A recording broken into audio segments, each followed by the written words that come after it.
सत्संग की आधी घड़ी तब के वर्ष 1000, तो भी बराबर है नहीं कहे कबीर विचार। तो यहाँ आपसे प्रार्थना की जाती है, जब तक सत्संग चले आप सब चिंताएं और इधर उधर की गल्ला बातें छोड़ के ध्यान से सत्संग सुनो। चाहे कोई रोगी है, चाहे कोई संकट है किसी प्रकार का, आप एकाग्रचित्त होकर सत्संग सुनोगे तो राहत मिलेगी और ये ज्ञान ग्रहण होगा। इस ज्ञान से आपको 70% लाभ तो ज्ञान से मिलेगा। आदरणीय रविदास जी ये चमार जाति में थे और एक राजा की रानी उनकी शिष्या बन गई थी। उनके ज्ञान विचार और एक शर्त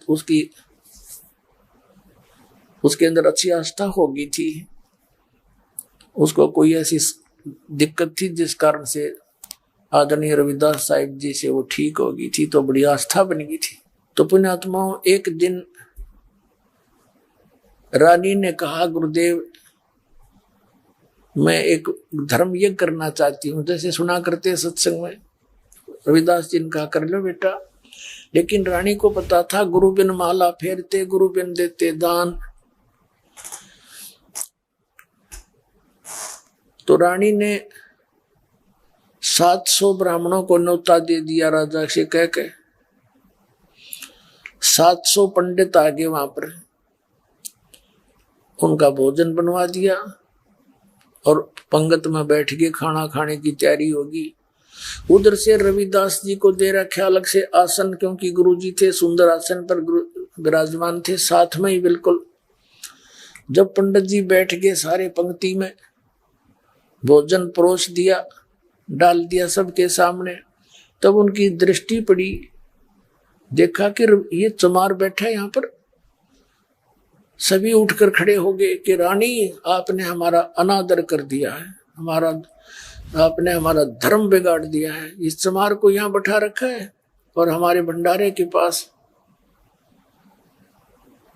अब रविदास जी खड़े हो गए और वो उठकर चल पड़े थे ब्राह्मण के, हम नहीं खाएंगे यहाँ भोजन को।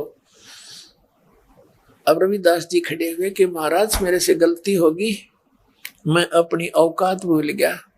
मैं इस बेटी ने के दिल को नहीं तोड़ना चाहा, मैंने इन्होंने यहाँ बैठा दिया, मैं बैठ गया, मैं गलत बैठ गया यहाँ पर।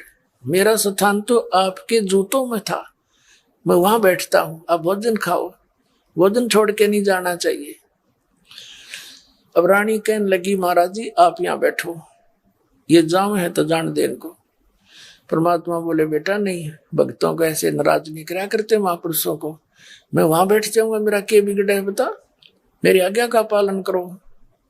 अब रानी के गुरुजी थे वह चुप होगी। गरीब रविदास जी वहां बैठ के जाकर जाऊन ब्राह्मण ने जूते काट रखे थे, भोजन करो आप, मैं यहाँ बैठा हूँ। बैठ के फिर वो सारे लागे खाना खाने। तो प्रत्येक ब्राह्मण के साथ 700 रूप बन गए रविदास जी के, और सबके साथ खावा थाली में। वो ब्राह्मण नो कह रहे तेरे साथ ही चमार खावे, नो कह तेरे साथ भी खा रहे। सारे कूद कूद पड़े।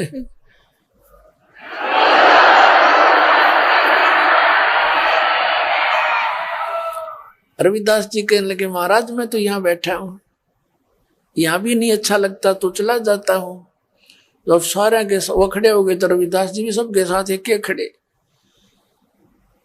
तब रविदास जी कहने लगे कि ये चोटा रखवावत है, अरे गले में जनेऊ गला मार डालन तो भगवान नहीं मिले। तुम तो सूत इस कच्चे धागे का बांध रहे हो, तुम जनेऊ लिया मैं दिखाता हूं जनेऊ। गोज में गाल रही थी वह जूते चाम चीरण की एक खुरपी सी, और कहते नू अपने यहां से ऐसे करके दिखा दिया। नो बोला देखो, कहते सोने का जनेऊ था अंदर साइड में, वो तो लीला थी के जनेऊ तक के थे। सोने का जनेऊ दिखाया रविदास जी ने।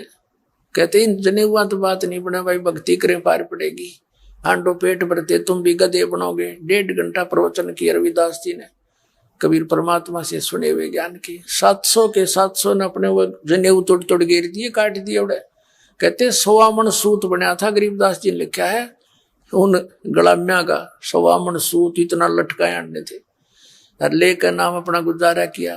तो ये यही प्रमाण समझ लेना, एक योगी ज्ञान भी देगा, समाधान भी करेगा, उसके पास परमात्मा का वो सत्य भक्ति मंत्र होता है। अब आपको उदाहरण देते हैं।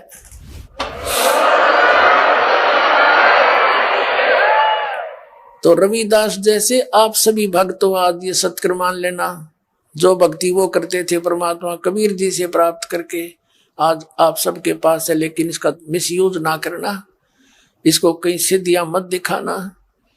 जिसने 1 वर्ष 2 वर्ष 4 वर्ष भक्ति करते होगे, आपके अंदर इतनी संग्रह हो जाएगी या भक्ति की शक्ति, आप किसी ने आशीर्वाद दे दोगे ना वो भी फलन लग जाएगा, आप किसी को और भी कुछ कह दोगे वो भी उसको लाभ होने लग जाएगा, लेकिन आपकी गाड़ी में पंचर हो जाएगा। लेकिन ऐसा मूर्ख ना होगा कोई अब यह गलती करे, ना आशीर्वाद देना, अपनी इस पूंजी ने कति सुरक्षित रखना, तब यहां से जा पाओगे ना। तो पिछले इतिहास देख लो,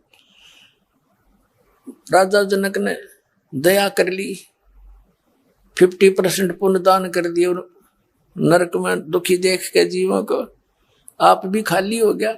उनको कुछ लाभ होना नहीं था, कुछ दिन स्वर्ग में रहे, उल्टे फिर नरक भोगने के लिए आना ही था, और वो भी खाली हो गए, पृथ्वी फिर आप अटके। तो अब हमने कति फाउल नहीं होना इस मार्ग में, तब आगे चलोगे। अपने बच्चों को, अपने सब परिवार को लगा दो मालिक की उस लाइन में, तो सबको उतना ही लाभ मिलेगा जो आपको होगा। भाई जो गुरु बचन पे डट गे रकट गे फंद 84 के, कट गे फंद 84 के, रकट गे फंद 84 के। भाई जो गुरु बचन पे डट गे रकट गे फंद 84 के। वस्तु मिली ठोर की ठोर, मिट गई मन पापी की दौड़।